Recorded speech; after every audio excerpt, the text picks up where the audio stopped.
வணக்கம் நண்பர்களே, எல்லாரும் நலமாக இருக்கீங்களா? நண்பர்களே, இந்த பதிவில் நம்ம பார்க்கக்கூடியது ரிஷப ராசிகளை பிறந்த நண்பர்களுடைய வாழ்க்கையிலையும் வாழ்வாதாரத்திலையும் வர மே மாதம் 2ஆம் தேதி வரை இந்த பிரபஞ்சம் எந்த மாதிரியான மாற்றங்களை தரப்போகுதுன்றதை பற்றி தானுங்க முழுமையாக பார்க்க போகிறோம் இந்த காணொலியில்.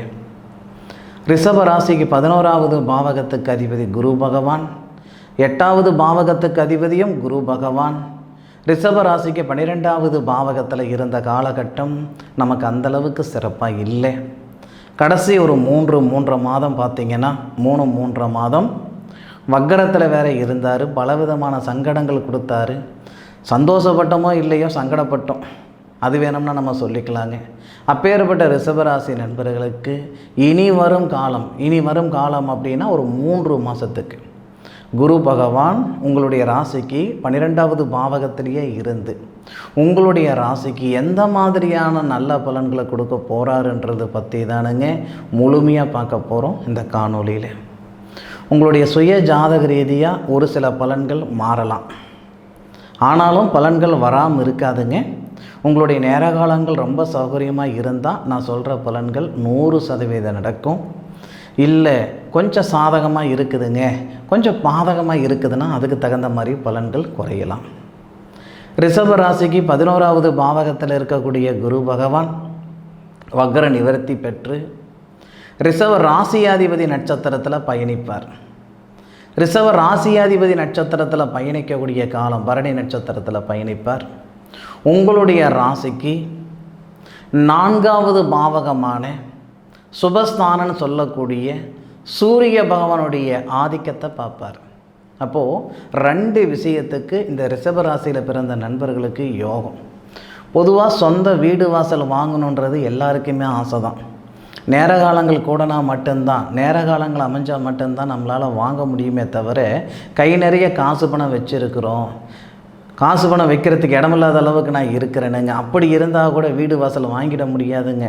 நமக்கான பிராத்தம் இருந்தால் மட்டும்தான், வீடு வாசல் வாங்கணுன்ற பிராத்தம் இருந்தால் மட்டும்தான் நம்மளால் வாங்க முடியும். இந்த ரிஷபராசியில் பிறந்த நண்பர்களுக்கு இன்றைக்கி மே மாதம் 2ஆம் தேதி வரைக்கும் நம்ம பலன்கள் பார்க்குறோம். அதாவது பிப்ரவரி 2லிருந்து மே மாதம் 2ஆம் தேதி வரைக்கும் பலன்கள், கிட்டத்தட்ட 3 மாத பலன்கள் இந்த பதிவில் சொல்கிறேனுங்க. இந்த 3 மாத காலத்தில் சொந்தமாக வீடு வாசல் வாங்கிறதுக்கான பிராத்தம் கொடுக்கும். எத்தனையோ நண்பர்கள் இருக்கிற வீடு புதுப்பிக்கணும் அப்படின்ற ஆசைப்பட்டுருப்பீங்க. இது வரைக்கும் புதுப்பிச்ச பாடில்லை.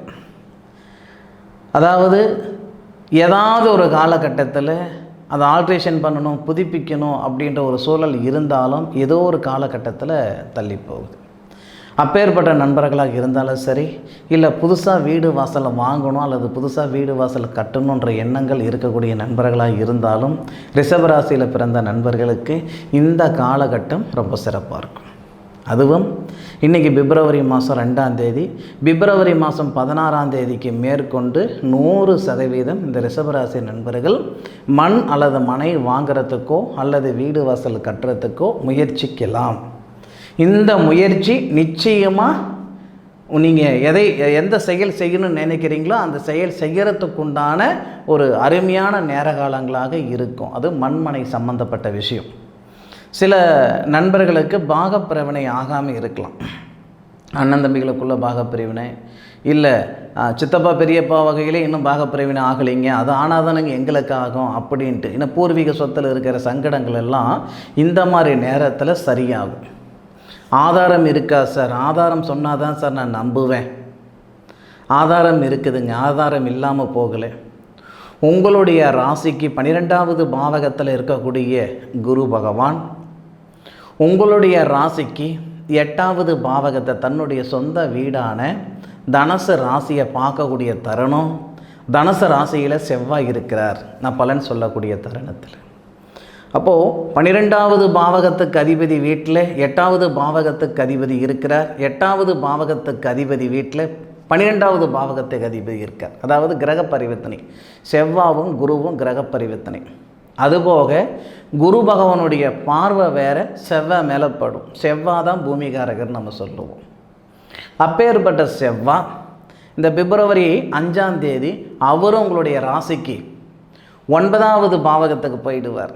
9வது பாவகத்துக்கு போயிட்டு உங்களுடைய ராசிக்கு 4வது பாவகத்தை பார்ப்பார். 8வது பார்வையாக உங்களுடைய ராசிக்கு 4வது பாவகத்தை பார்ப்பார். ஏற்கனவே 12வது பாவகத்தில் இருக்கக்கூடிய குரு 5வது பார்வையாக உங்கள் ராசிக்கு 4வது பாவகத்தை பார்க்குறதே யோகம்னு சொன்னேன். இது வரைக்கும் பார்த்தாரு, ஆனால் ஒன்றும் செய்யலை அப்படின்னா முற்பகுதி சரியில்லை, வக்கரத்தில் இருக்கும்போது சரியில்லை, இப்போ வக்கர நிவர்த்தி ஆகியிருக்காரு, பிற்பகுதி நல்லது செய்தியே தீரணும். அதுபோக பிப்ரவரி மாதம் 5ஆம் தேதி பூமிகாரகன் சொல்லக்கூடிய செவ்வாய் உங்களுடைய ராசிக்கு 9வது பாவகத்துக்கு வந்து உச்சமாவார். உச்சமாயிட்டு 8வது பார்வையாக உங்கள் ராசிக்கு 4வது பாவகமான குரு பகவானுடைய பார்வைப்படும் இல்லையா, 4வது பாவகத்தை, அதே பாவகத்தை 8வது பார்வையாக பார்க்குறாரு செவ்வாய். அப்போது ரிஷப ராசிக்கு 4வது பாவகத்தில் குருமங்கள யோகம் ஏற்படுது. அந்த குருமங்கள யோகம் தான் வீடு வாசல் வாங்கிறதுக்கான பிராப்தம் கொடுக்கக்கூடியது. இந்த ஒரு விஷயம் சொல்கிறதுக்கே நான் இவ்வளோ நேரம் எடுத்துக்கிட்டேனுங்க.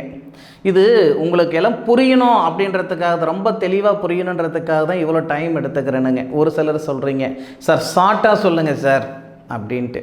ஷார்ட்டாக சொல்லணும்னு ஆசை எனக்கு இருக்குதுங்க, ஆனால் புரிதல் தப்பாக போயிடுமே, எல்லாரும் சொல்கிற மாதிரி ஆகிடுமே, இந்த மாதம் வீடு வாங்கிடுவீங்க, இந்த மாதம் கார் வாங்கிடுவீங்க, கல்யாணம் பண்ணிடுவீங்க, எல்லாம் சொல்கிற மாதிரி ஆகிடுமே, ஆதாரம் கொடுத்தா தானே சரியாக இருக்கும் அப்படின்றதுனால தான் நம்மளுடைய பதிவு லேட் ஆகுது.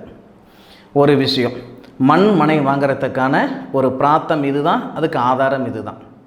இன்னும் ஒரு சிலருக்கு வெளிநாடு போகணுன்ற ஆசை, லட்சியம், எண்ணம் அதிகமாக இருக்கும், ஆனால் போக முடியாது, பண்ண முடியாது. ஆனால் இந்த நேர காலங்கள், இந்த ரிஷபராசியில் பிறந்த நண்பர்களுக்கு உங்களுடைய ராசிக்கு 6வது பாவகத்தை இந்த குரு பகவான் பார்க்குறாரு இல்லைங்களா, 6வது பாவகத்தை குரு பகவான் பார்க்கக்கூடிய தருணத்தில் 12வது பாவகத்தை, 12வது பாவகத்துக்கு அதிபதின்னு சொல்லக்கூடிய செவ்வாய் பார்க்குறார். அப்போது இந்த தருணம் நமக்கு எப்படி இருக்கும், பிப்ரவரி 5ஆம் தேதியிலிருந்து கிட்டத்தட்ட ஏப்ரல் 13ஆம் தேதி வரைக்கும்னு வச்சுக்கோங்க, மார்ச் 13ஆம் தேதி வரைக்கும்னு வச்சுக்கோங்க. அப்போது பிப்ரவரி 5ஆம் தேதியிலிருந்து மார்ச் 13, ஒரு 15 தேதி கூட வச்சுக்கோங்க. அந்த மார்ச் 15 தேதிக்குள்ளார இந்த ரிஷபராசி நண்பர்கள், ஒரு சில நண்பர்கள் வெளிநாடு போகணுன்ற ஆசை ஆதங்கத்தில் இருக்கிற நண்பர்களுக்கு உகந்த நேரம். நிச்சயமாக வெளிநாடு போகிறதுக்கான வாய்ப்புகள் கொடுக்கும். சார் வேலை செய்கிறேன் சார், பறக்க பாடுபடுற மாதிரி தான் தெரியுதே தவிர பாட்டுக்கு தகுந்த பலன் இல்லை. உழைக்கிறேன் சார், 8 மணி நேரம் வேலை செய்வாங்க எல்லாரும், நான் 16 மணி நேரம் வேலை செய்கிறேன் சார், நல்ல பேர் கிடையாது. யாரோ பிழைக்கிறதுக்கு இந்த நிமிஷம் வரைக்கும் நான் கஷ்டப்பட்டுருக்கிறேன் சார் அப்படின்னா, உங்களுடைய ராசிக்கு இதே பிப்ரவரி மாதத்திலேயே ஒரு மாற்றம்.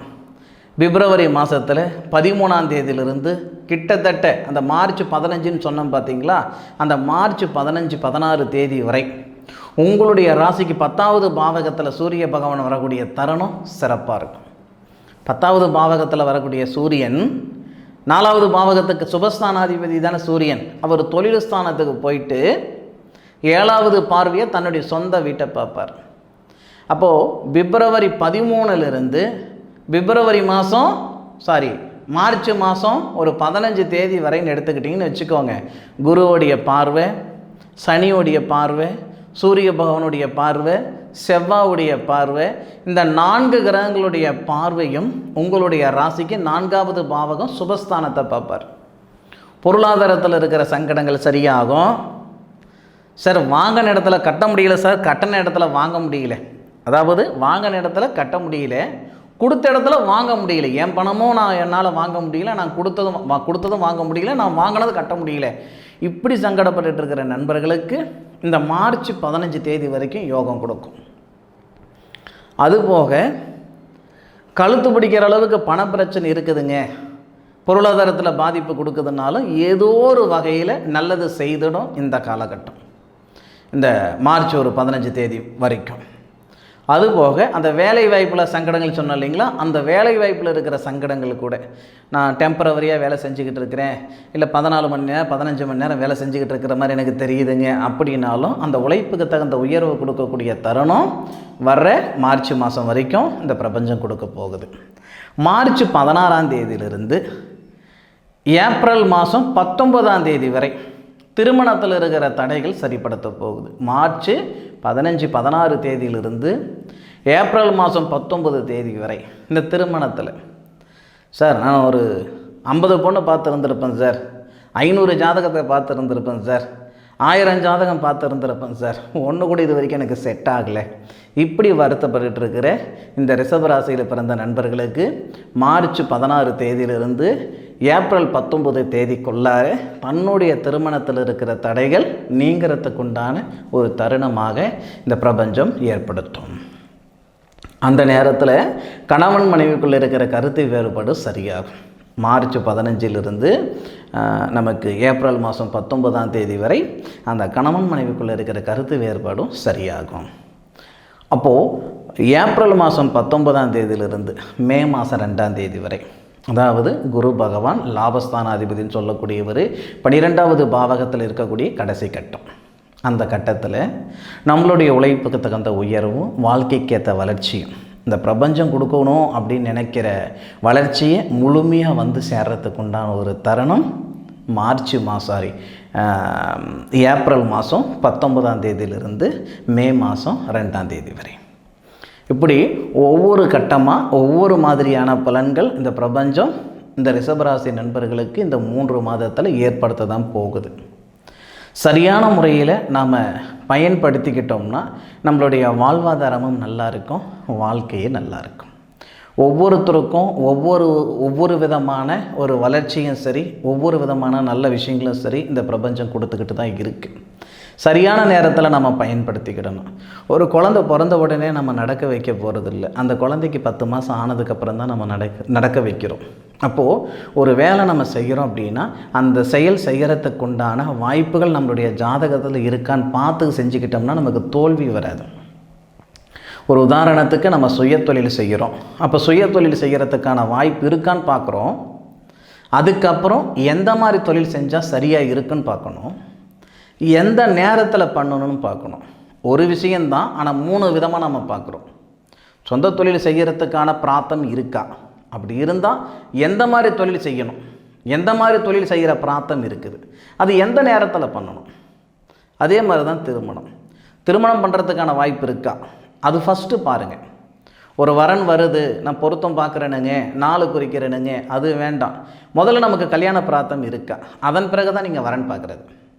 வரன் பார்த்துட்டா கூட இன்னாருடைய ஜாதகம் இன்னாருக்கு பொருந்துமா அப்படின்னு பார்க்குறதுங்க, ரைட்டு, சந்தோஷம். அந்த இன்னாருக்கு எந்த தேதியில் திருமணம் பண்ணணும், முகூர்த்த தேதி இருக்குதான். நம்ம அது கல்யாண மண்டபத்தில் போய் பார்க்குறோம், எந்த தேதி அவைலபிளாக இருக்குதுங்க, அந்த தேதியில் நாங்கள் கல்யாணம் வச்சுக்கிறோம். இல்லை, கல்யாண மண்டபம் கிடைக்கல அப்படின்னா நீங்கள் கோவிலில் கூட கல்யாணம் பண்ணுங்கள், தப்பு இல்லைங்க. ஆனால் அந்த கல்யாணம் பண்ணக்கூடிய தருணம், விவாகம் செய்யக்கூடிய தருணம், அந்த மணவாளனுக்கு அந்த மாப்பிள்ளைக்கு எந்த அளவுக்கு பிராப்தம் இருக்குது அப்படின்ற விஷயங்களை நீங்கள் பார்த்துக்கிடணும். இப்படி 100% துல்லியமாக பார்க்கக்கூடிய ஒரு ஜோதிடத்தால் உங்களுக்கு எந்த விதமான நட்டமும் ஏற்படாதுங்க. ஒன்றும் பார்க்காம நம்ம செஞ்சு போடணும், ரைட்டு. இல்லை பார்க்குறோம்னா சரியாக நம்ம பார்க்கணும். இன்றைக்கி ஒரு ஜாதகம் பார்த்தனுங்க, அந்த ஜாதகருக்கு 31 வயசு, லக்னம் தப்பாக இருக்குது. 31 வருஷம் கழித்து தான் தெரியுது அவருடைய லக்னம் தப்புன்ட்டு. அப்போ அவருக்கு நாகதோஷம் இருந்திருக்குது, லக்னத்தில் ராகு இருந்திருக்கு. இது வரைக்குமே லக்னம் அவருக்கு ரிஷப லக்னம் தான் நினச்சிக்கிட்டு இருக்கிறாரு. ரிஷப லக்னத்தில் தான் ராகு இருக்குது, நாகதோஷம். ஸோ அவருக்கு ரிஷப லக்னம் கிடையாது, மிதன லக்னம். மிருகசீரிஷ நட்சத்திரம் 3வது பாதத்தில் விழுந்து லக்னம். மிருகசீரிஷ நட்சத்திரம் 2வது பாதம் தான் இது வரைக்கும் பார்த்துட்டு இருந்திருக்கார். யாரும் தப்பாக எழுதணும்னு எழுத மாட்டாங்க ஜாதகத்தை, அவங்கள மீறி வர்றது தப்பு. அதையே வச்சு நம்ம பார்த்துக்கிட்டு இருக்கிறது மிகப்பெரிய தப்பு இல்லையா? நம்ம வச்சுருக்கிற ஜாதகம் சரியாக தப்பான்றது ஒரு முறை நம்ம கணக்கு போட்டு பார்த்து, ஜோதிடர்கிட்ட கணக்கு போட்டு பார்த்து பலன் சொல்லலாம். ஸோ இந்த மாதிரி ஒரு விஷயங்கள் பார்த்து பண்ணிங்கன்னா எந்த விதமான சங்கடங்கள் இருக்காதுங்க.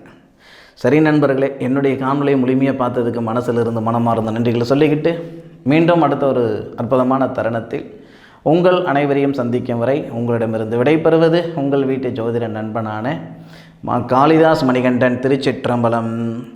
வாழ்க வையகம், வாழ்க வளமுடன்.